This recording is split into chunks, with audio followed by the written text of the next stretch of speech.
the 29th word. This, the 29th word, is about the immortality of man's spirit, the angels, and the resurrection. In the name of God, the merciful, the compassionate. Therein came down the angels and the Spirit by the permission of their sustainer. Quran, 97-4. Say, the Spirit comes, by command of my sustainer. Quran, 3-191. This treatise consists of an introduction and two main aims. Introduction. It may be said that the existence of the angels and spirit beings is as definite as that of human beings and animals. Indeed, as is explained in the first step of the 15th word, reality undoubtedly requires and wisdom certainly demands that like the earth the heavens have inhabitants, and that its inhabitants are intelligent, and suitable for the heavens. In the tongue of the Sharia, those inhabitants, of which there are numerous kinds, are called angels and spirit beings. Reality requires it to be thus. For despite the earth's smallness and insignificance in relation to the heavens, its being filled with intelligent beings and from time to time being emptied and then refilled with new ones suggests, indeed, states clearly, that the heavens too, with their majestic constellations like adorned palaces, are filled with animate creatures, the light of existence, and conscious and intelligent creatures, the light of animate creatures. Like man and the jinn, those creatures are spectators of the palace of the world, and ponderers over the book of the universe, and heralds of this realm of dominicality. With their universal and comprehensive worship, they represent the glorification of the large and universal beings in the universe. The nature of the universe surely points to their existence. For since it is embellished and decked out with uncountable numbers of finely adorned works of art and meaningful decorations and wise embroideries, it self-evidently requires the gazes of thoughtful admirers and wondering, appreciative lovers. It demands their existence. Yes, just as beauty requires a lover, so as food is given to the hungry. Thus, the sustenance of spirits and nourishment of hearts in this boundless beauty of art looks to the angels and spirit beings. It points to them. For while this infinite adornment requires an infinite duty of contemplation and worship, man and the jinn can perform only a millionth of that infinite duty, that wise supervision, that extensive worship. This means that boundless varieties of angels and spirit beings are necessary to perform those duties, and to fill and inhabit the mighty mosque of the world with their ranks. Indeed, a species of the spirit beings and angels is present in every aspect, in every sphere, of the universe, each charged with a duty of worship. It may be said according to both the narrations of hadiths and the wisdom in the order of the world that from lifeless planets and stars to raindrops, all are ships or vehicles for a kind of angel. The angels mount these vehicles with divine permission and travel observing the manifest world. They represent their praise and glorification. It also may be said that certain sorts of living bodies act as aeroplanes for different kinds of spirits. From the birds of paradise, called the green birds in a hadith which says, the spirits of the people of paradise enter into green birds in the intermediate realm and travel around paradise in them, to flies, each is a vehicle for a sort of spirit. The spirits enter into them at a divine command, and through the faculties and senses of those living bodies like the eyes and ears, observe the miracles of creation in the corporeal world. They perform the particular glorification of each. Just as reality necessitates it to be thus, so does wisdom. For, with an intense activity, the all-wise Maker continuously creates subtle life and luminous intelligent beings from dense earth, which has little connection with spirit, and from turbid water, which has small relation with the light of life. He surely then creates certain sorts of intelligent beings from the seas of light and even from the oceans of darkness, from the air, electricity, and other subtle matters suitable for spirit and appropriate for life. And surely these creatures are exceedingly numerous. First aim. To believe in the angels and affirm that belief is a pillar of faith. There are 4 fundamental points in this aim. First fundamental point. The perfection of existence is through life. Rather, the true existence of existence is through life. Life is the light of existence, and consciousness is the light of life. Life is the summit and foundation of everything. Life appropriates everything for living beings. It is as though it makes one thing the owner of everything. Through life, a living thing may say, "All these things belong to me. The world is my house. The universe is my property, given to me by my owner." Just as light is the cause of things being seen, and, according to some, of the existence of colors, so is life the revealer of beings. It is the cause of their qualities being realized. Furthermore, it makes an insignificant particular general and universal, and is the cause of universal things being concentrated in a particular. It is also the cause of all the perfections of existence, by, for example, making innumerable things cooperate and unite, and making them the means of unity and being endowed with spirit. Life is even a sort of manifestation of divine unity in the levels of multiplicity, and a mirror reflecting divine oneness. Consider the following.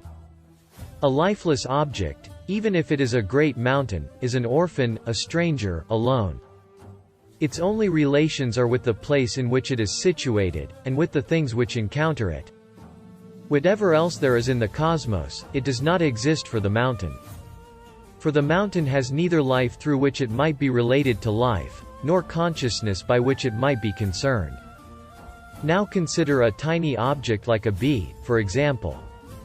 The instant life enters it, it establishes such a connection with the universe that it is as though it concludes a trading agreement with it, especially with the flowers and plants of the earth. It can say, "The earth is my garden, it is my trading house."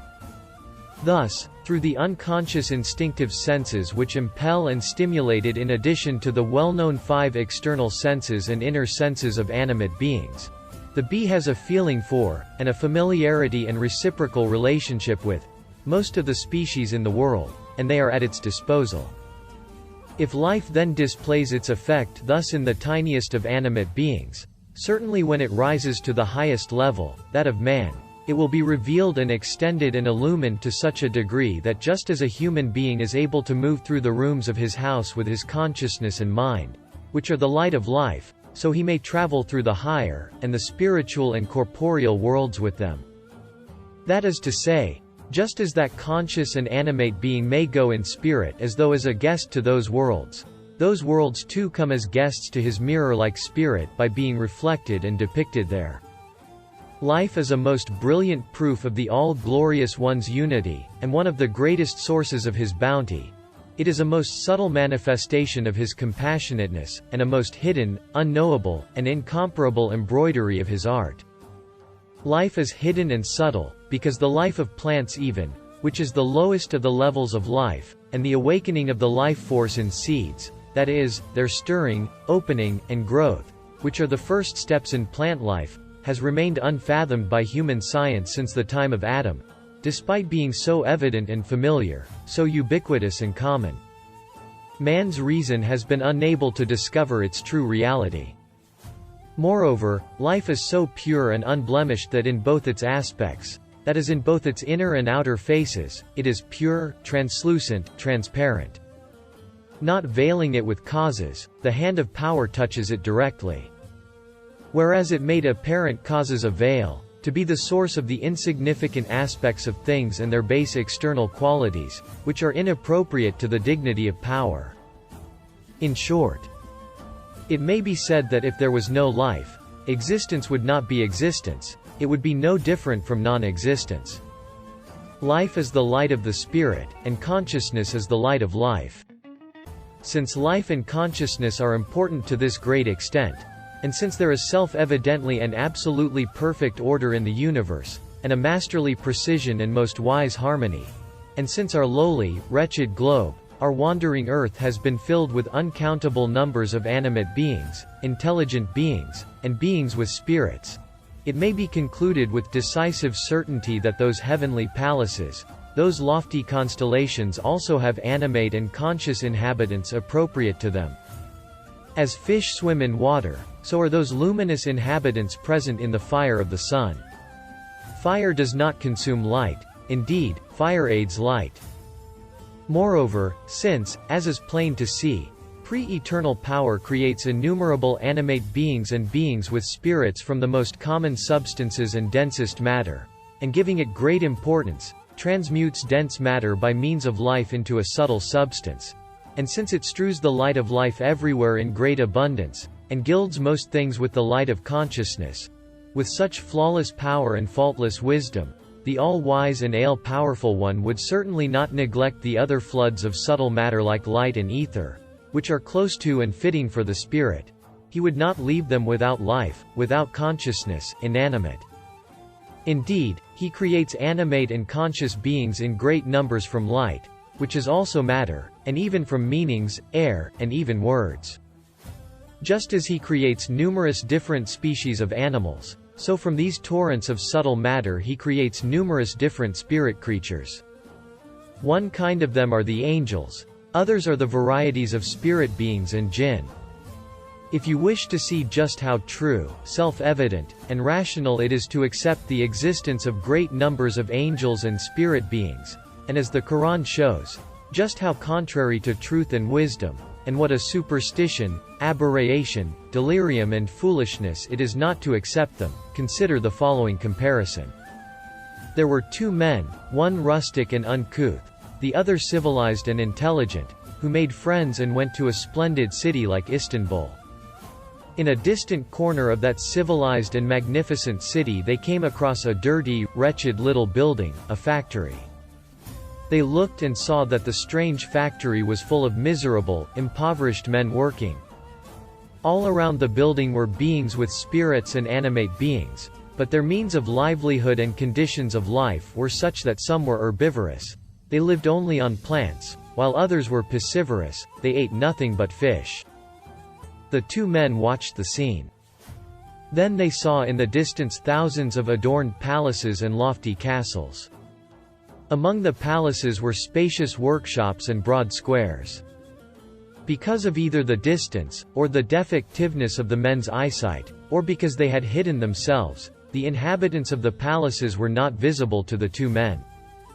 Moreover, the wretched conditions in the factory were not to be seen in the palaces.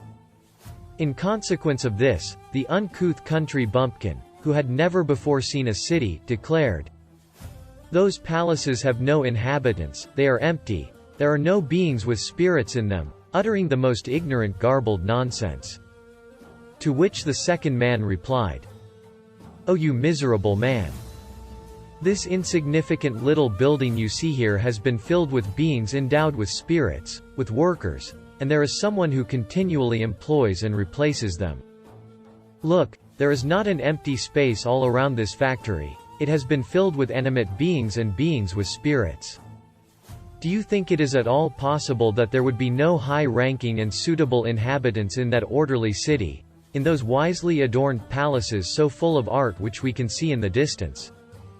Of course they are occupied, and the different conditions of life there are appropriate for those who live there.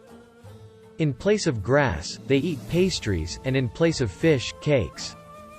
Their not being visible to you because of the distance, or your weak eyesight, or their hiding themselves, can at no time point to their not being there.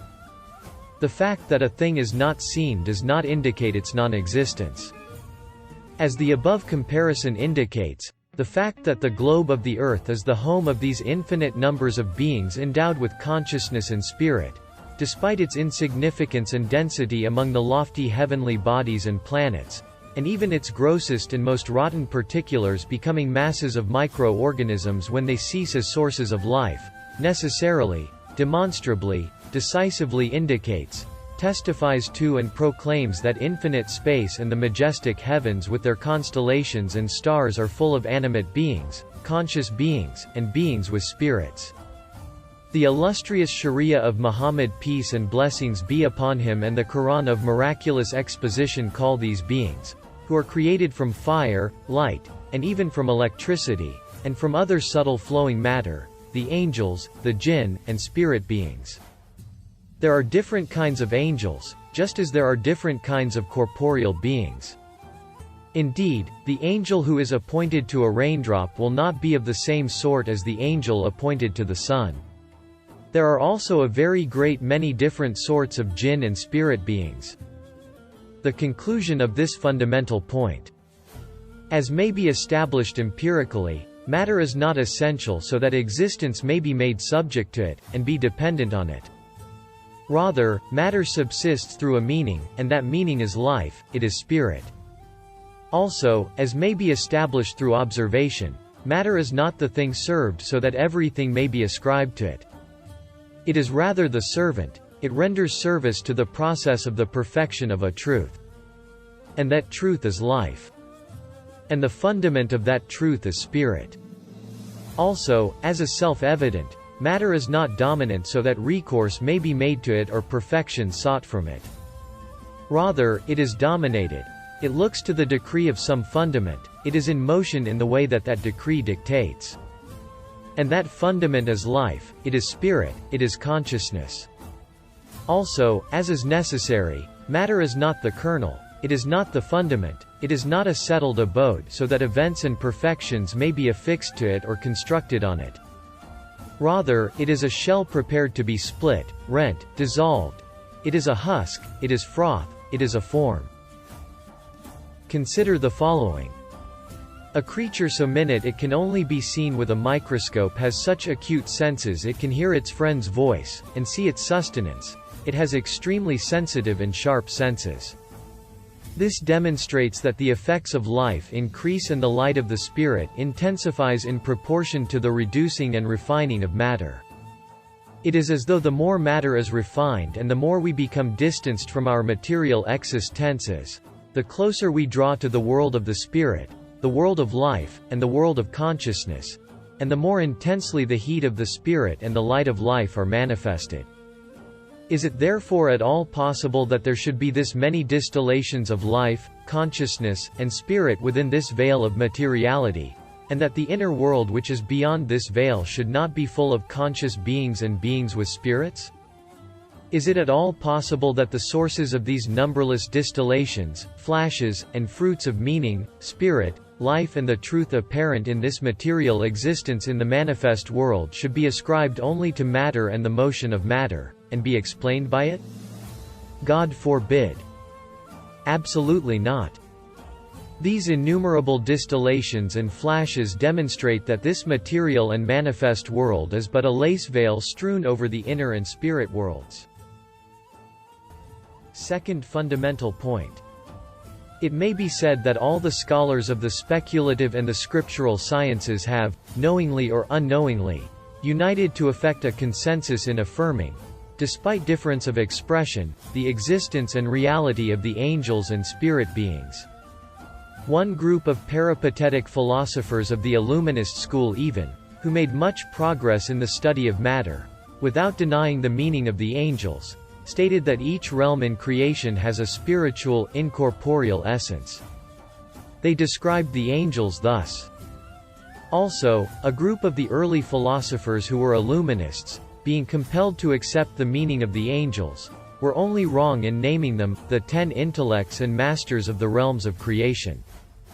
Through the inspiration and guidance of revelation, scholars of all the revealed religions have accepted that each realm of creation has an angel appointed to it, and have named them the mountain angel, the sea angel, and the rain angel, for example.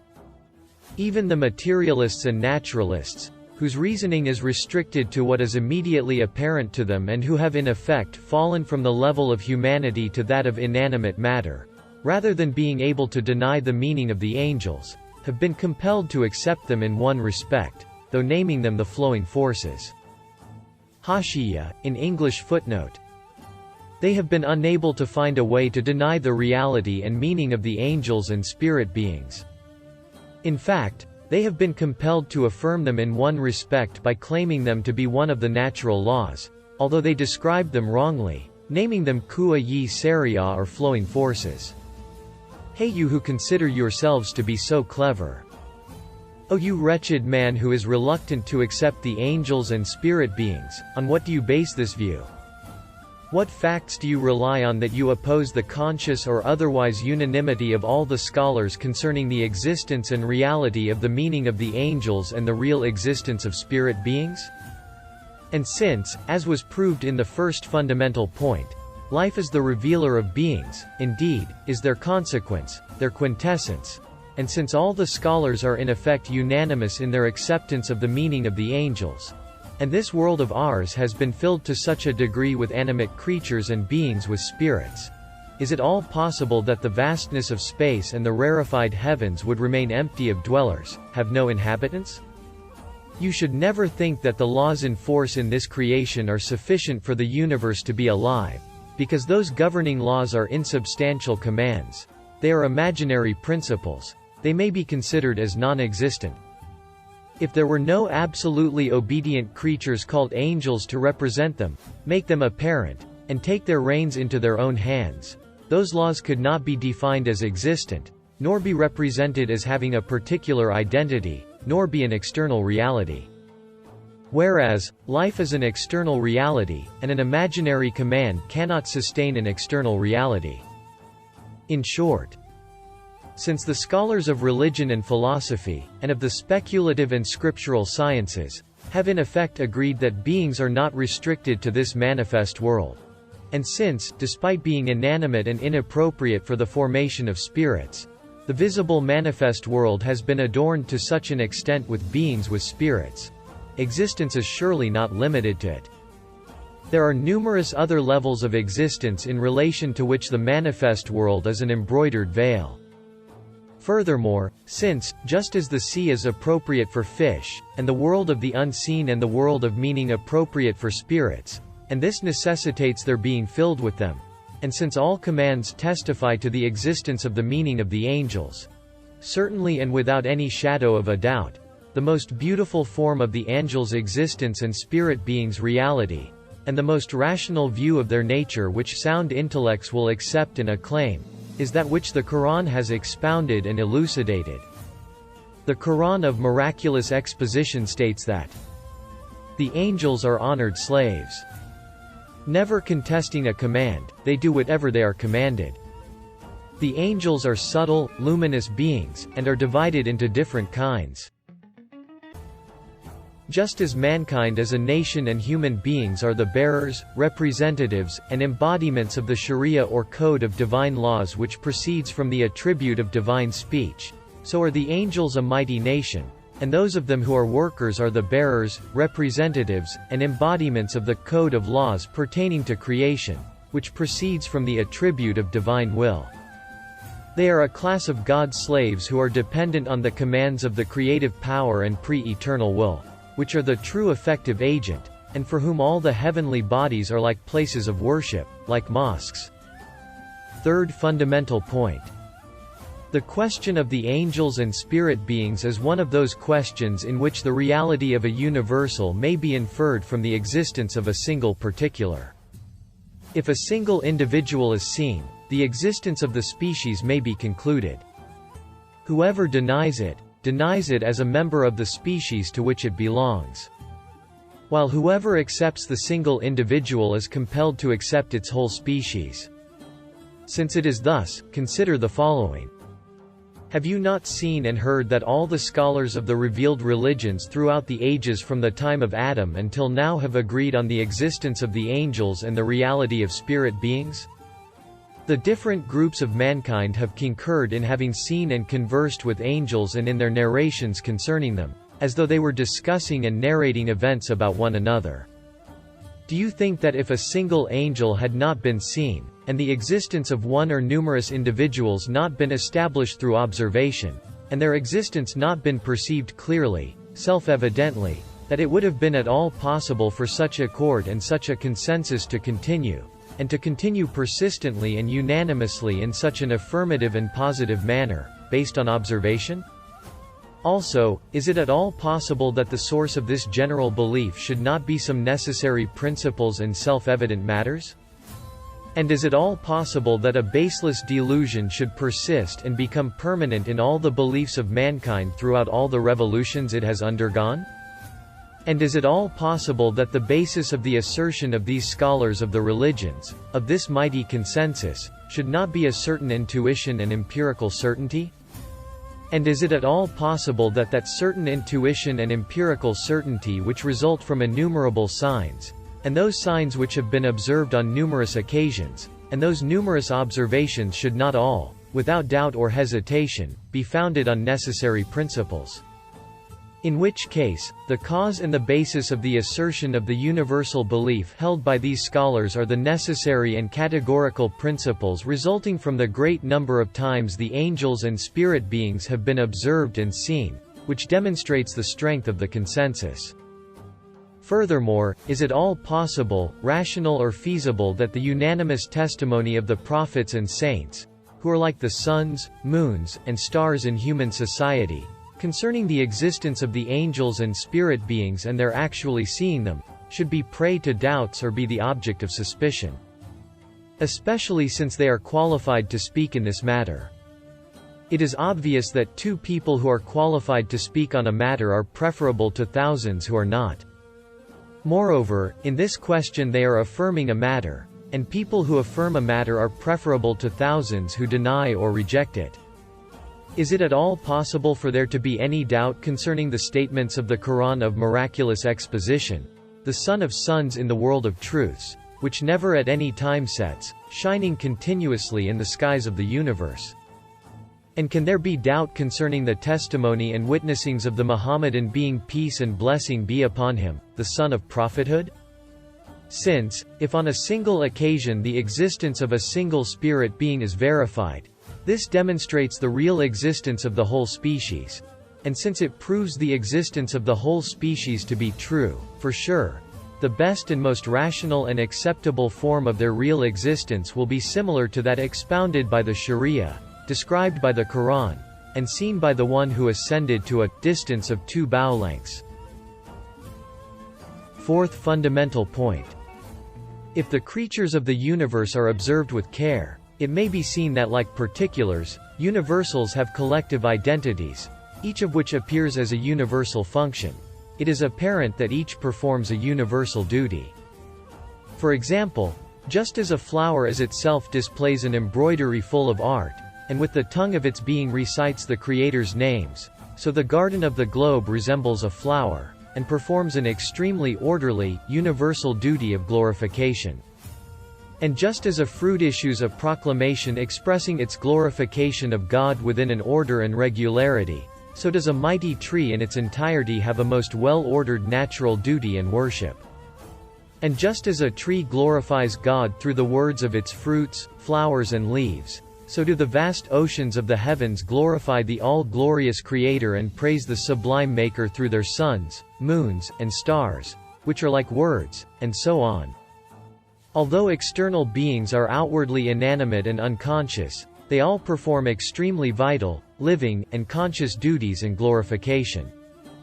Of a certainty, therefore, just as angels are their representatives expressing their glorification in the world of the inner dimensions of things, so are they the counterparts, dwellings, and mosques of those angels in the external and manifest world. As is explained in the 4th branch of the 24th word, the first of the 4 categories of workers employed by the all-glorious Maker of the palace of this world is that of the angels and spirit beings. Since, without knowing it, plants and inanimate beings perform extremely important though wageless duties at the command of one who does know. Also without knowing it, animals serve extensive universal aims in return for an insignificant wage. And since, observedly, in return for 2 wages, one immediate and the other postponed, human beings, knowing the all-glorious Maker's aims, are employed through their conforming to them, they're taking a share of everything for themselves, and they're supervising the other servants. It will certainly be the first category, as well as the 4th, which will constitute the servants and workers. They both resemble human beings in that knowing the universal aims of the all-glorious Maker, they conform to them through worship, and they are contrary to them. For being beyond sensual pleasure and some partial wage, they consider sufficient the pleasure, perfection, delight and bliss they experience through the all-glorious Maker's attention, command, favor, consideration, and name, through their perception of Him, connection with Him, and proximity to Him. They labor with the purest sincerity, their duties of worship varying according to their different kinds, and according to the varieties of the creatures in the universe. Like in a government, there are various officials in the various offices, so the duties of worship and glorification vary in the spheres of the realm of dominicality. For example, through the power, strength, reckoning and command of God Almighty, the Archangel Michael is like a general overseer of God's creatures sown in the field of the face of the earth. If one may say so, he is the head of all the angels that resemble farmers. And, through the permission, command, power, and wisdom of the all-glorious Creator, the incorporeal shepherds of all the animals have a head, a supreme angel appointed to the task. Thus, since it is necessary for there to be an angel appointed over each of these external creatures in order to represent in the world of the inner dimensions of things the duties of worship and service of glorification which it performs, and to present them knowingly to the divine court, the way the angels are described in the narrations of the bringer of sure news, peace and blessing be upon him, is certainly most appropriate and rational. For example, he declared, "There are some angels which have either 40 or 40,000 heads. In all the heads are 40,000 mouths, and with the 40,000 tongues in each of those mouths they glorify God in 40,000 ways." This hadith has a reality and both contains a meaning, and has a form, or manner of description. Its meaning is as follows. The angels' worship is both extremely orderly and perfect, and most universal and comprehensive. As for the form of the truth, it is this. There are certain mighty corporeal beings that perform their duties ot worship with 40,000 heads in 40,000 ways. For example, the heavens glorify God with the suns and the stars. While the earth, which is a single being, performs its duty of worship, its dominical glorification with 100,000 heads and with the hundreds of thousands of tongues in each mouth. Thus, the angel appointed to the globe of the earth has to be seen in this way in order to display this meaning in the world of the inner dimensions of things. I myself, even, saw a medium-sized almond tree which had close on 40 large branches like heads. When I looked at one branch, I saw it had nearly 40 smaller branches like tongues. Then I looked at one tongue of one of those small branches. 40 flowers had opened on it. I studied the flowers considering the wisdom in them, and saw in each close on 40 exquisite and well-ordered stamens, colors, and arts, each of which proclaimed one of the all-glorious Maker's names and their constantly varying manifestations. Is it at all possible that the all-wise and beauteous One, who is the all-glorious Maker of the almond tree, would impose this many duties on an inanimate tree, and not mount on it an appointed angel appropriate to it, to be like its spirit, to understand and express its meaning, proclaim it to the universe, and present it to the divine court? O friend! So far, our explanation has been an introduction to bring the heart to acceptance, the reason to submission, and to compel the soul to surrender. If you have understood it to some degree, and wish to meet with the angels, prepare yourself. Moreover, purify yourself of wrongful prejudice. Now look, the doors of the world of the Quran are open. Look, the paradise of the Quran is with wide open gates. Quran, 38-50. Enter and look. See the angels in beautiful form in the paradise of the Quran. Each of its revealed verses is a place to alight, so look from them. By the winds, sent forth one after another, to man's profit, which then blow violently in tempestuous gusts, and scatter things far and wide, then separate one from another, then spread abroad a message. Quran, 77-1, 5. By the angels, who tear out the souls of the wicked, with violence, by those who gently draw out the souls of the blessed, and by those who gently glide along on errands of mercy, then press forward as if in a race, then arrange to do the commands of their Lord. Quran, 79-1, 5. Therein come down the angels and the Spirit by God's permission in every errand. Quran 97-4. Over which are appointed angels stern and severe, who flinch not from executing the commands they receive from God, but do precisely what they are commanded. Quran 66-6. Also listen to. Glory be to Him. They are but servants raised to honor. They speak not before He speaks, and they act, in all things, by His command. Quran 21:26, 7. Listen to its praises. And if you wish to meet with the jinn, enter this resounding surah. Say, it has been revealed to me that a company of jinn listened to the Quran. Quran 72-1. See them and listen to what they say. Take a lesson from them. Look, they are saying, we have really heard a wonderful recital that gives guidance to the right, and we have believed therein. We shall not join in worship any gods with our Lord. Quran 72-1, 2. You can subscribe to our channel by clicking on the profile picture.